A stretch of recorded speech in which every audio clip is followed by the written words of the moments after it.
কুমিল্লার বরুড়া চান্দিনা রোডে নতুন রাস্তা নির্মাণের কাজে অনিয়মের অভিযোগ উঠলে উপজেলা প্রশাসন তাৎক্ষণিক ব্যবস্থা নিয়ে কাজ স্থগিত ঘোষণা করেছে। বুধবার ১২ নভেম্বর সকালে উপজেলা নির্বাহী কর্মকর্তা নু এ মং মারমা মং ঘটনাস্থল পরিদর্শন করে কাজের অনিয়ম দেখতে পেয়ে ঠিকাদারকে অবিলম্বে কাজ বন্ধ করার নির্দেশ দেন।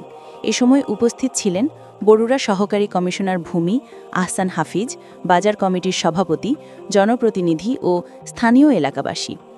জানা যায়, বরুড়া বাজার চান্দিনা রোডটি কুমিল্লার দক্ষিণাঞ্চলের একটি গুরুত্বপূর্ণ যোগাযোগ পথ। এই রাস্তাটি প্রশস্ত ও উন্নত হলে বরুড়া পৌরসভা, চান্দিনা সহ আশেপাশের ইউনিয়নগুলোর ব্যবসা বাণিজ্য, শিক্ষা ও স্বাস্থ্যসেবার গতিশীলতা বহু গুণে বৃদ্ধি পাবে। সরকার নির্ধারিত প্রকল্প অনুযায়ী রাস্তাটি ২০ ফিট প্রশস্ত করে নির্মাণের কথা থাকলেও ঠিকাদার প্রতিষ্ঠান জায়গা সংকটের অজুহাতে ১৮.৫ ফিট প্রস্থে কাজ শুরু করে। বিষয়টি স্থানীয় বাসিন্দা, ব্যবসায়ী ও পথচারীদের নজরে এলে তারা প্রতিবাদ জানায়। এই বিষয়ে উপজেলা নির্বাহী কর্মকর্তা নু এমং মারমা মং বলেন, নকশা অনুযায়ী ২০ ফিট রাস্তা না হলে প্রকল্পের উদ্দেশ্যই ব্যর্থ হবে।